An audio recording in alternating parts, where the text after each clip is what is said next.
Dorado, the lost city of gold. In the 17th century, explorers from the Spanish Empire search for the lost city deep in South America. In Peru, among harsh desert conditions, they find dozens of strange pyramids, many with gold buried deep within. Is this the real lost city of gold? These pyramids belong to a mysterious civilization we call the Moche. From the 1st century CE, and for hundreds of years, the Moche flourish along the north coast of Peru.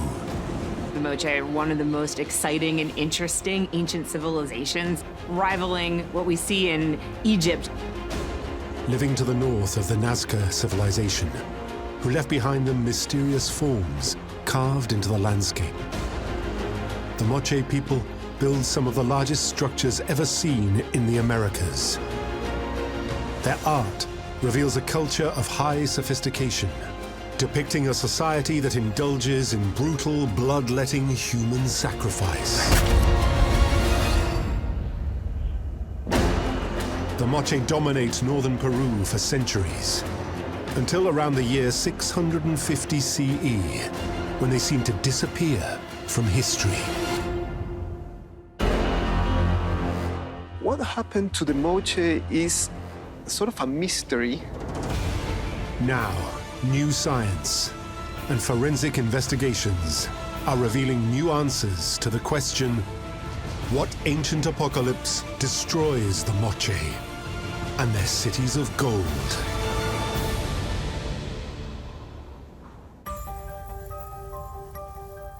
The lust for gold spans human history.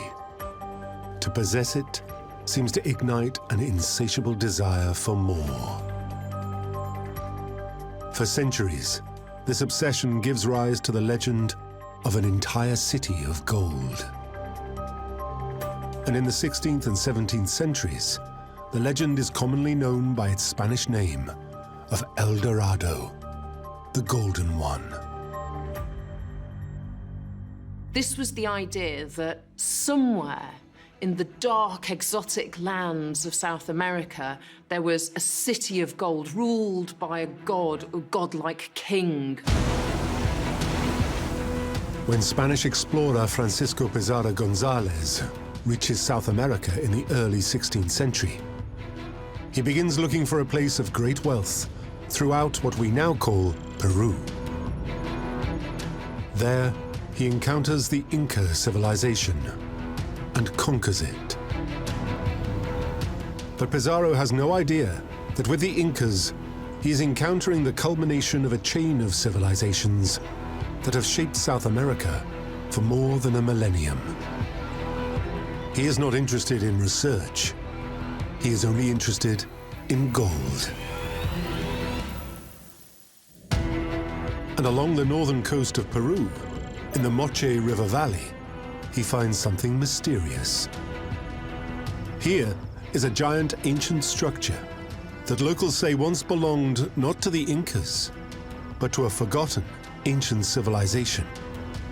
They call it the Huaca del Sol, the Shrine of the Sun.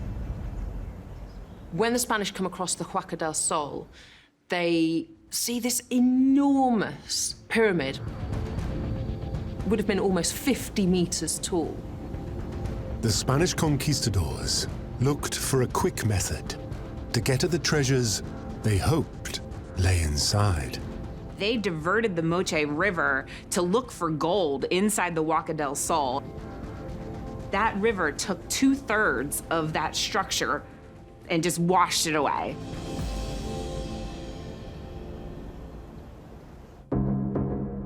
It's likely that what the Spanish saw was very, very elaborate burials or temple areas that were decorated with gold, had golden ornaments or golden artifacts in them that they took.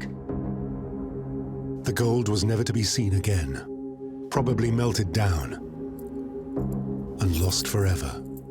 The truth is, the Spanish conquistadors just didn't really know what they'd discovered.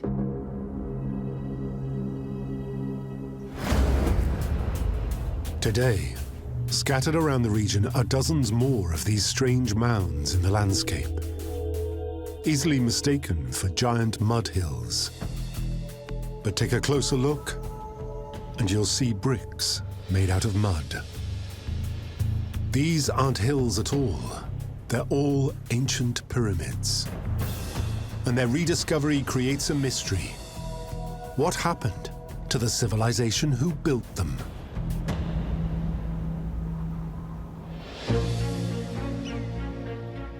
Peru, 1899. Pioneering German archaeologist Max Uhle is exploring South America.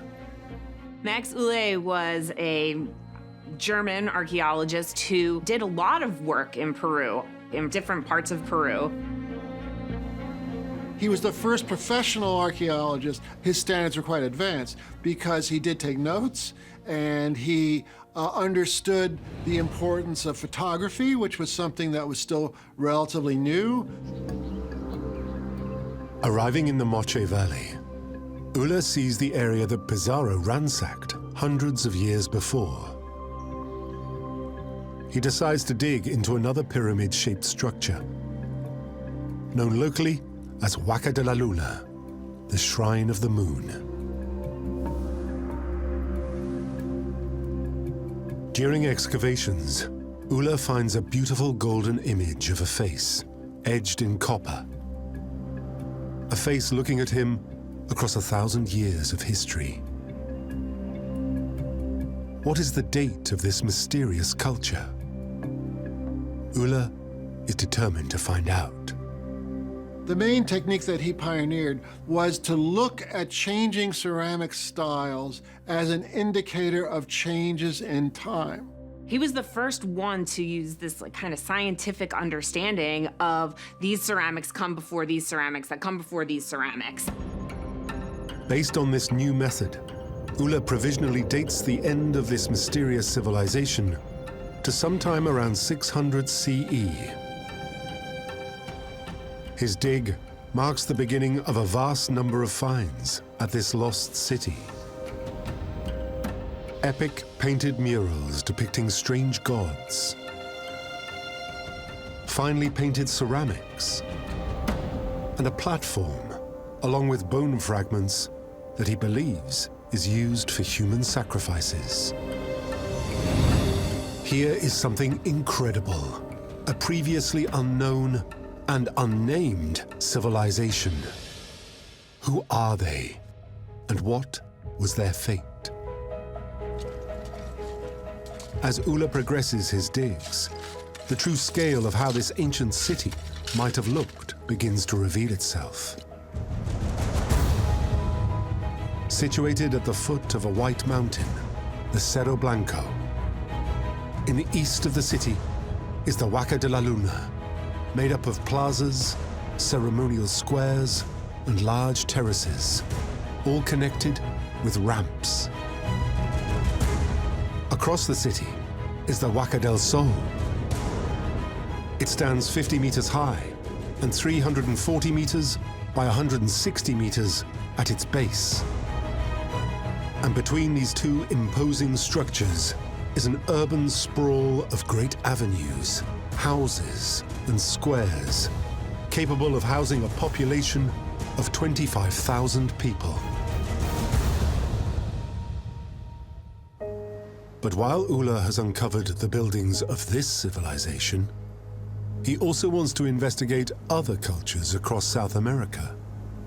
So he stops his work on the Moche in order to uncover other archaeological sites, leaving behind him a great mystery. Why is this ancient society of the Moche lost to history? To answer that, a local man will devote his life to telling the world about these lost people, and he will give them a name.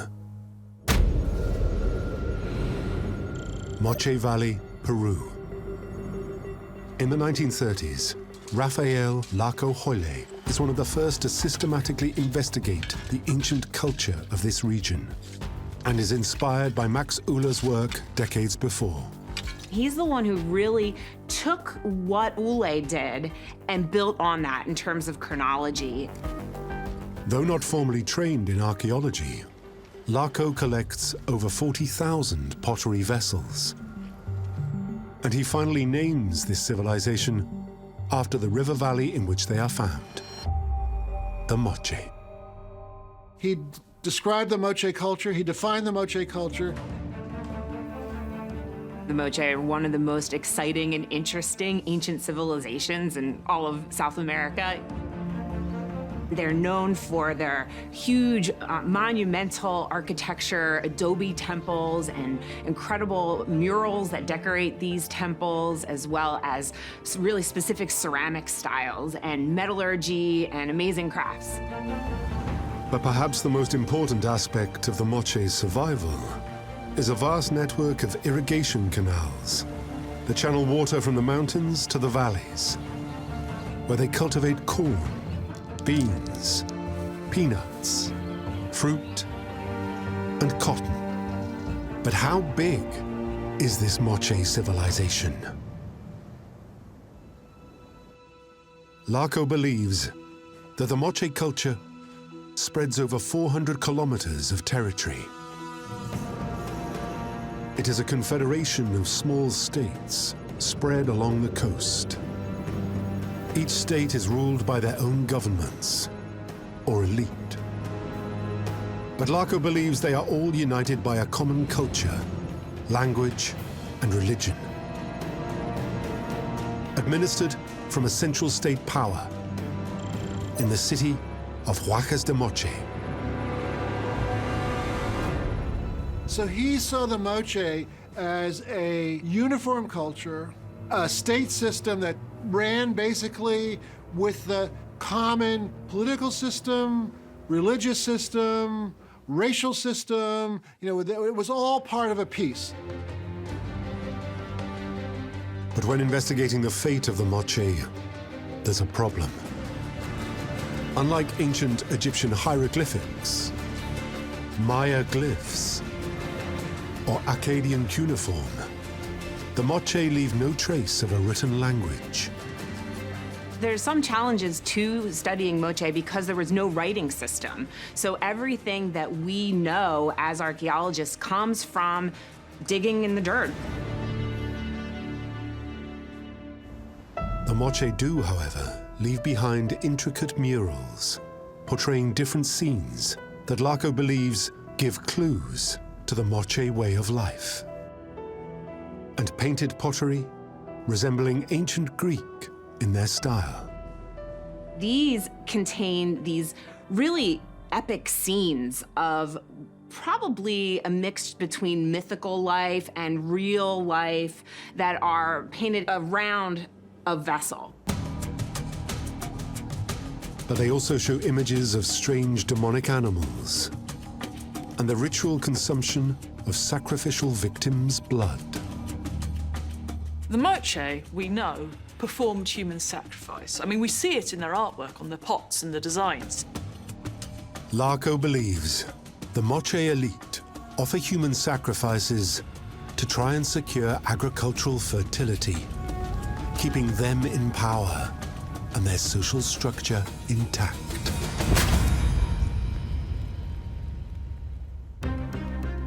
But despite collecting thousands of artifacts, Laco is unable to answer the question, why do the Moche disappear from history?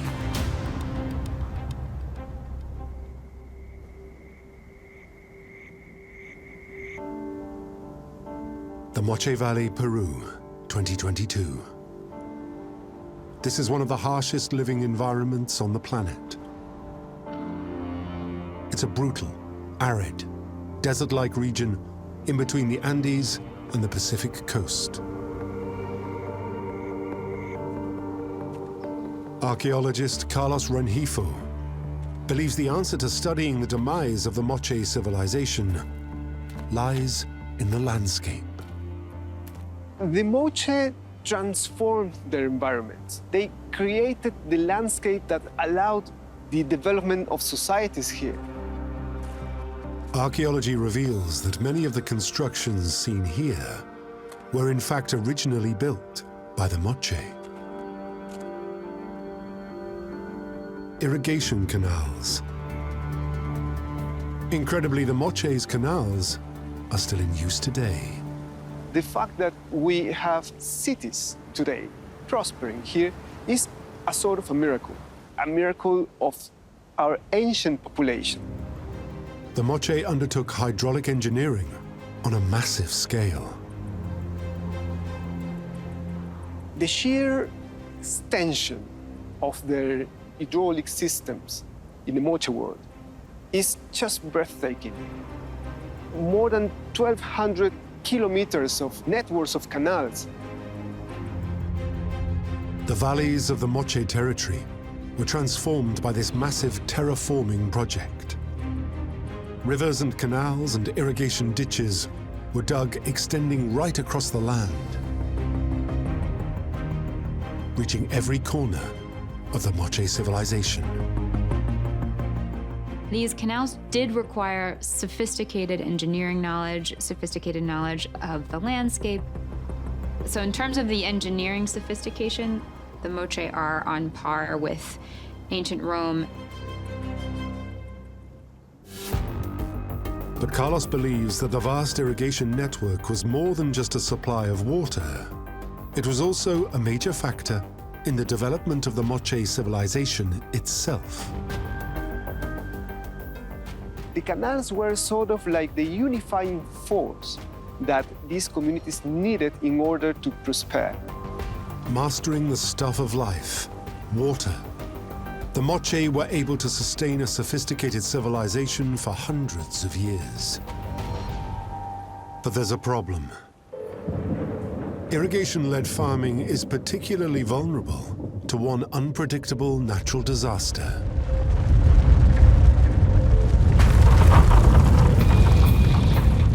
Earthquakes. Simply put, tectonic shifts move the earth and change the flow of water, damaging the soil, and even create more arid land. There is a process whereby earthquakes will shake loose soil in these desert valleys. The soil will be washed down to the ocean, and the sand blows back into the lower valleys as sand dunes. The damage to an agricultural landscape can be devastating. Was the Moche civilization vulnerable to earthquakes? And might this hold the key to the disappearance of the Moche? The coast of Peru is a seismically active zone. You have two plates meeting each other, the South American plate and the Nazca plate. Deep underground, the Nazca plate is constantly being forced beneath the South American plate. It causes friction until eventually it breaks. And this tectonic action creates lots of earthquakes, which makes living in Peru difficult and unstable.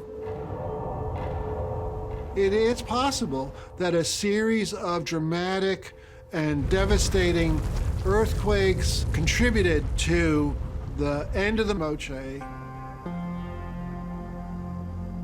So how badly were the Moche stricken by seismic shocks?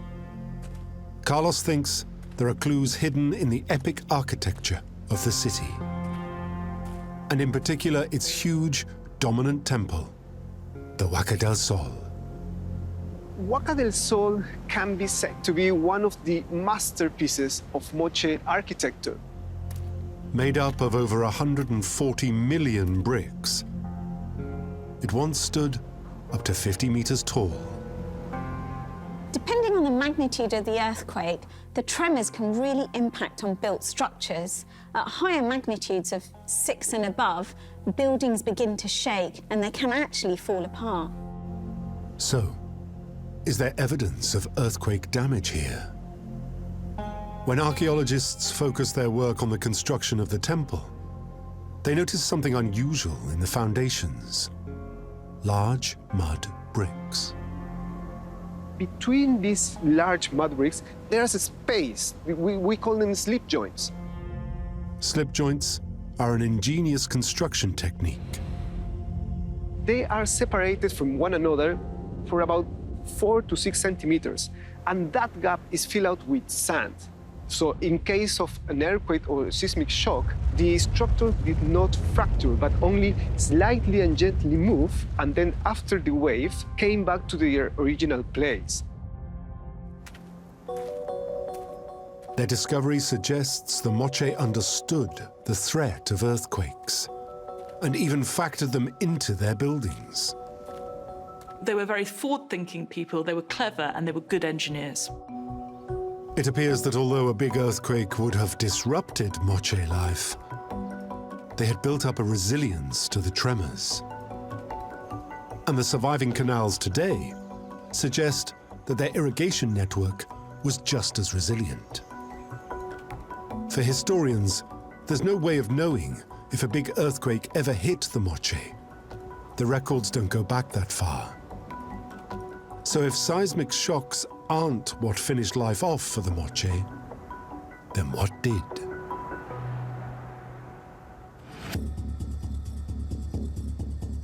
Carlos and a team of archaeologists investigate further. What happened to the Moche is sort of a mystery. They scan the city using GPR, or ground-penetrating radar. They map the city from above and make new excavations.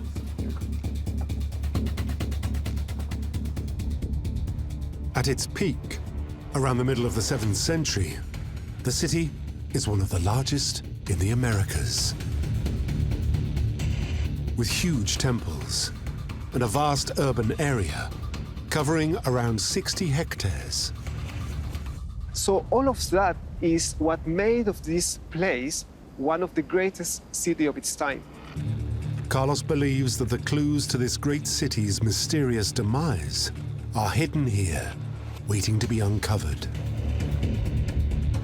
And it's at this temple, the Huaca de la Luna, that there is one mystery in particular to be solved: human sacrifice. This is the sacrificial area of Huaca de la Luna. If you were walking around here, it meant that you were preparing and performing human sacrifices. In 1995, something unexpected is dug up. The team of archaeologists led by Steve Bourget are excavating at the Huaca de la Luna, but they had no idea what they would find next. He unearthed an amazing find, which was the bodies of sacrificed individuals. How do we know they were sacrificed? Well, it is very obvious. You can see how many times that their throat was slit by the scars on the neck. They've had their arms and legs pulled off and separated. And not just a few skeletons, but many. Those archaeological works revealed the body remains of about 60 people spread around the whole plaza. And then, something else macabre. Some of the victims have had their heads cut off. We suspect that decapitation was involved in some specific rituals. This is a shocking discovery. Evidence of a mass ritual of human sacrifice. Further analysis reveals something else: a date. This sacrificial event seems to have occurred around 600 AD. The year 600. That's right around the time the Moche civilization mysteriously collapsed. Are these sacrificial victims a clue to the ancient apocalypse of the Moche? To find answers, archaeologists look deeper into one important clue: the art of the Moche. Hundreds of scenes that were painted onto pottery have been recorded in what archaeologists call rollout drawings. they are spectacular drawings of the paintings on these Moche vessels. And there's one scene in particular of great interest to the investigators: the sacrifice ceremony. The sacrifice ceremony is found on a number of pottery vessels made in similar style. Sacrificial victims are seen having their throats cut, and a cup or chalice is presented to a powerful figure. That chalice has been interpreted to contain the blood of sacrifice victims. Is this what happened in the mass sacrifice at the Huaca de la Luna? We started to realize that the scenes, these pictures of these people, it was matching up to the archaeology. And so it kind of became like, oh, wow, maybe these scenes that are on these rollout drawings are actually telling us something about life.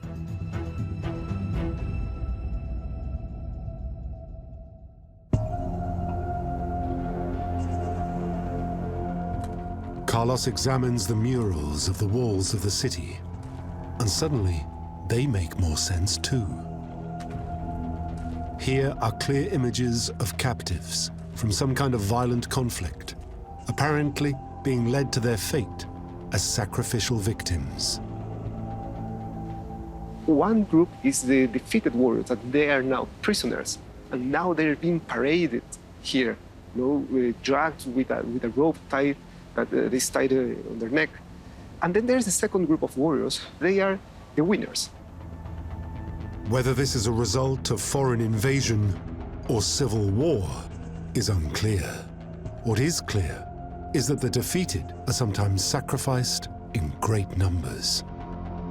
The question is the very social stability of the Moche civilization linked to this mass human sacrifice?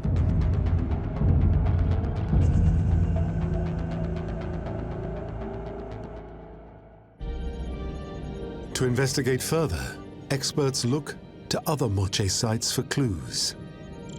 45 kilometers north of the Huacas de Moche is another city of the Moche civilization, El Brujo. A huge man-made pyramid remains. And just like its city neighbor, the Huacas de Moche, it too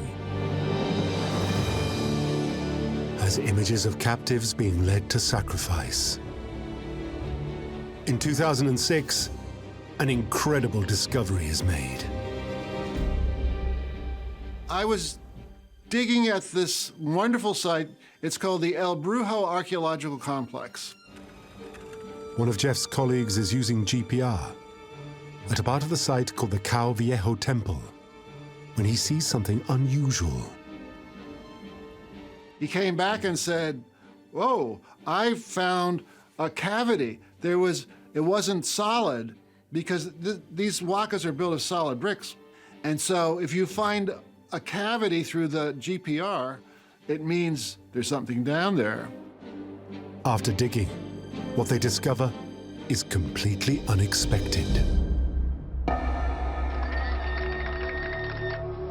A Moche mummy and grave goods of the finest quality, gold and jewelry. This is clearly the grave of an important Moche figure and probably a ruler of the region. But who is this mummy? To find out, they have to unwrap it. Man, the unwrapping of that mummy was just something else. And so I got to actually check in every day and watch them take another layer, take another layer. Eventually, inside, they find the remains of a tattooed woman. She is named the Lady of Cao, after the temple in which she is found. Yeah, that was an incredibly exciting discovery. The unveiling of a high-status woman changes perceptions of the Moche as a male-dominated society. And her discovery joins the ranks of other bodies of the ruling elite, like the Lord of Sipan, found at the Sipan Moche site in 1987. But both these high-status burials have something strange alongside them. Carefully prepared sacrificial victims. Why? Carbon dating of the bones suggests the burial of the Lady of Kao dates from the years before the end of the 5th century. That's over a century before the mass sacrifices at the Huaca de la Luna and the estimated collapse of the Moche. It suggests to experts that the carefully prepared sacrifices found in the high-status burials were part of a controlled ritual in a stable social structure. The mass killings discovered at the Huacas de Moche is a very different scene. So what happened to the Moche around 600 CE to so radically change their sacrificial practices?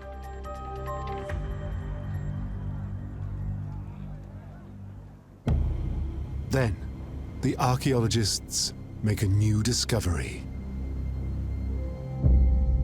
Closer analysis of the victims show that they appear to be buried in extremely unusual circumstances. Unlike other sacrifice victims discovered at other sites, which are found covered in sand, many of these skeletons are compacted in mud. A mud derived from the adobe bricks that are used to make the Moche pyramids. And this could only happen in extremely wet conditions. The mystery is, how is this possible? One theory as to why the bodies were found encased in mud is that this happened at a time of flooding. And these people are perhaps being murdered in the pouring rain, perhaps in the middle of a terrifying storm, a serious rainstorm where it feels like it's the end of days. You have to start to paint a picture of something that must have looked apocalyptic.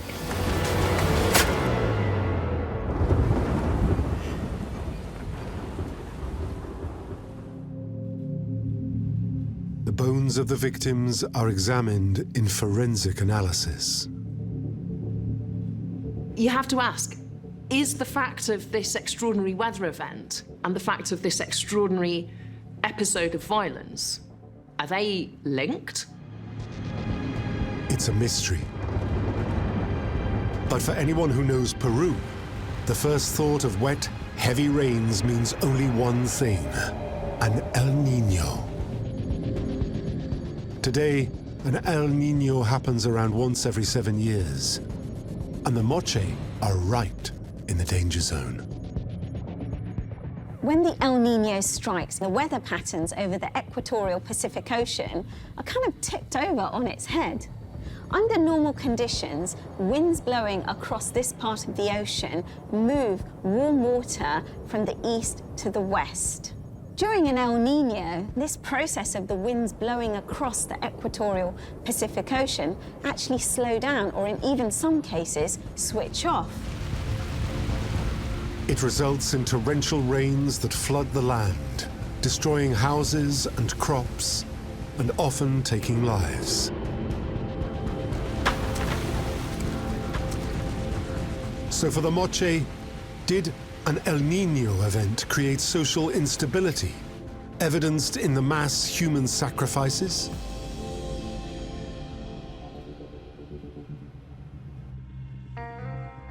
Archaeologist Ari Karamanica investigates the climate of the ancient Moche region. She is looking at the evidence hidden in the surviving ancient irrigation channels. We'll take samples of soil or of sediment from an ancient archaeological field, and then we can begin to reconstruct what kind of agro-ecosystem was developed in the sort of co-evolution of Moche irrigation infrastructure and this desert environment. Ari knows that the Moche's canal network is vast, spreading for hundreds of kilometers, right across the Moche territory. And what she finds is unexpected. When an El Niño results in flow down some of these typically dry ravines, the Moche were prepared for that, and they were prepared to capture that water, divert it, slow down the velocity of that water so it wouldn't destroy carefully prepared fields. It seems the Moche factored in an El Niño event into their farming practices.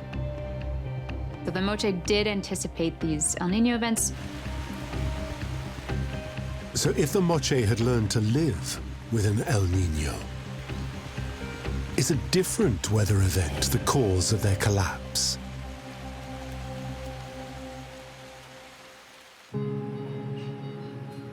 Professor Lonnie Thompson studies ice. At Ohio State University, he collects ice core samples taken from the Peruvian Andes. Glaciers and ice cores are probably one of our best archives of our past because they record not only the climate history, things like temperature, but also we can reconstruct the history of precipitation. There are very few archives that can do that. In 1995, around the time that the mass sacrifices are discovered, Thompson finds something intriguing in the ice. The Andes region suffers severe weather changes from the end of the 6th century and into the 7th. Thompson's discovery suggests that what hits the Moche is no ordinary El Niño. This is something huge, a mega El Niño.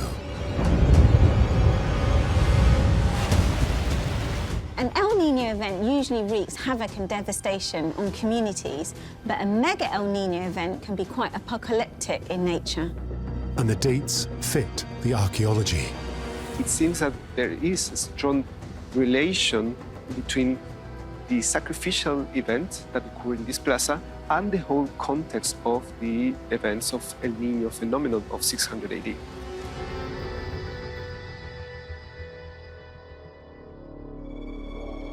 And the ice core evidence reveals something else.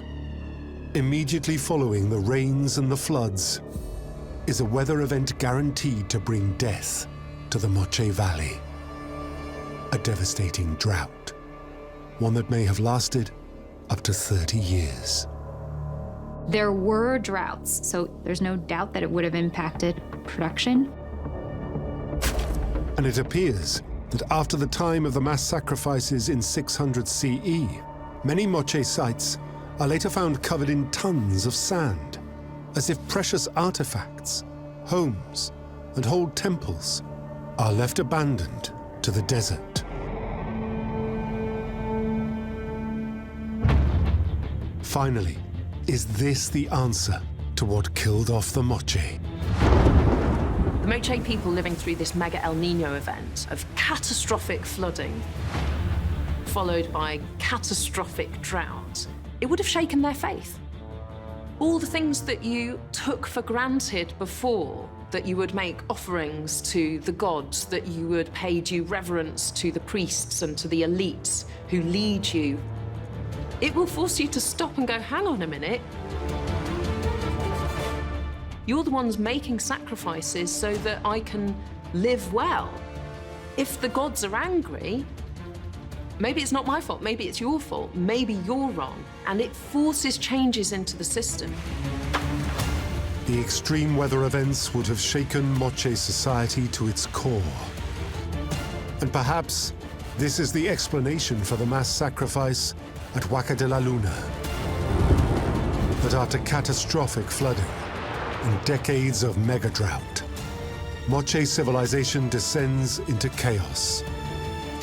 With desperate sacrifices to the gods for salvation, a salvation that never comes. For decades, this theory dominates the view of how the Moche civilization collapsed, until a new generation of archaeologists begin to make some startling discoveries. Discoveries that throw everything that is known about the Moche into doubt.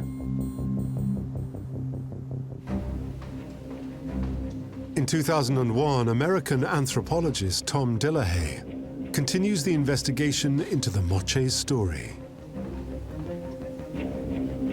I would describe the Moche culture and society as the first great civilization on the north coast of Peru.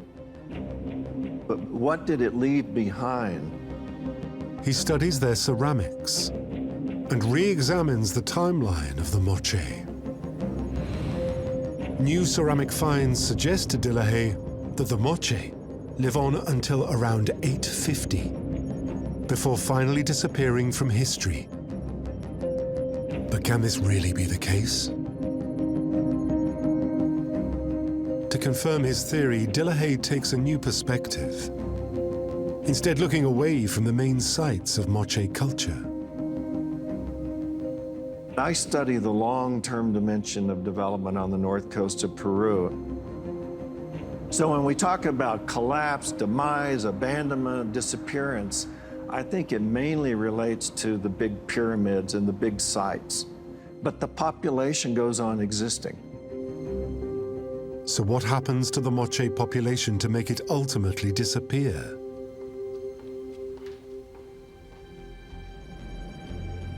Dillahay and a team decide to survey some little-known sites in a valley known as Hecatopeca to see if they can shed light on the mystery.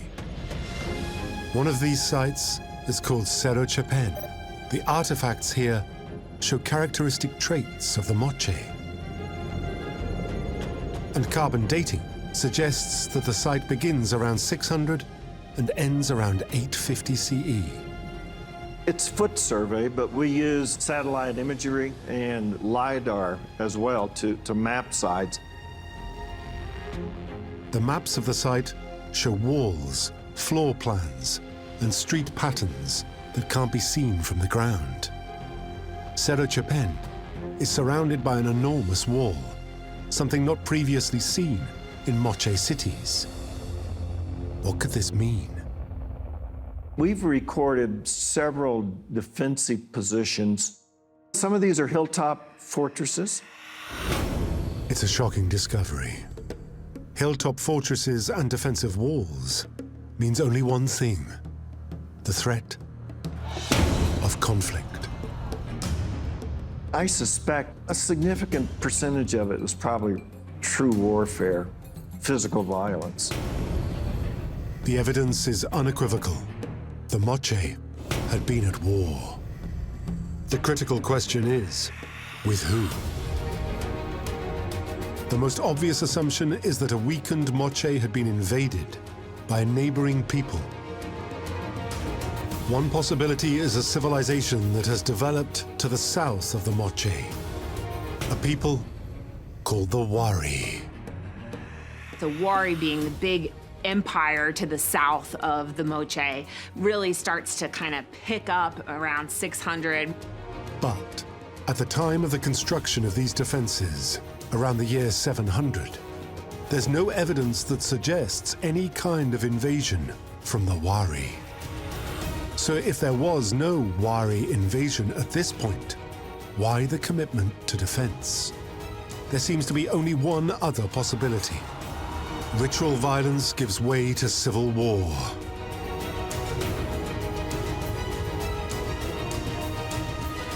A civil war that appears to rip the world of the Moche in two. The early archaeologists Max Uller and Rafael Larco understood the Moche to be a grand, singular civilization organized around a centralized state based at the capital city of Huaca de Moche. But what if that assumption is wrong? Based on the new archaeology, after around 650, the Moche culture appears to split into a northern regime and a southern one. The Huaca de Moche is no longer the seat of all power, and each regime vies for its most precious resource: water.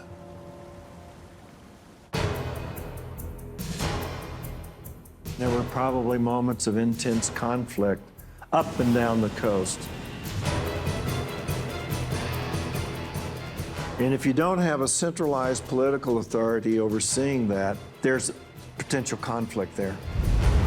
So do the Moche manage to survive earthquakes, mega floods, and extreme droughts, only for them to be ripped apart by internal fighting over water? Here was a new theory for the demise of the Moche. But was civil war, fueled by the fight for water, enough to wipe out the entire Moche people for good?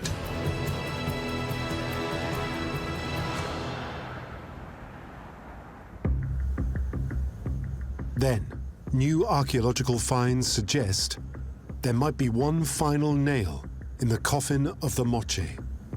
From around the 800s, a new architectural style emerges across the Moche territory. The mud bricks of the Moche pyramids are replaced by stone walls. The art and design change from fine line painted vases to a more geometric style. And there are new methods of constructing water channels that are built. All these are clues to a radical new way of thinking about the end of the Moche. What it's showing is that there was a transition. The question is, a transition influenced by who? To answer that, we have to look to another civilization who are developing in another part of what is modern-day Peru.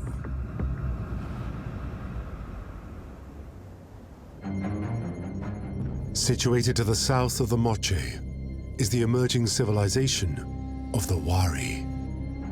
Driven by the desire to expand, they move north into Moche territory, in military campaigns and incursions, forcing some of the Moche north and assimilating others into their fold. The Moche people start to take on Wari culture, and ultimately, the Moche are assimilated into disappearance. After 850, no further archaeological evidence of the Moche has been found. This once great civilization that stretched across modern Peru is overrun by a new culture, the Wari.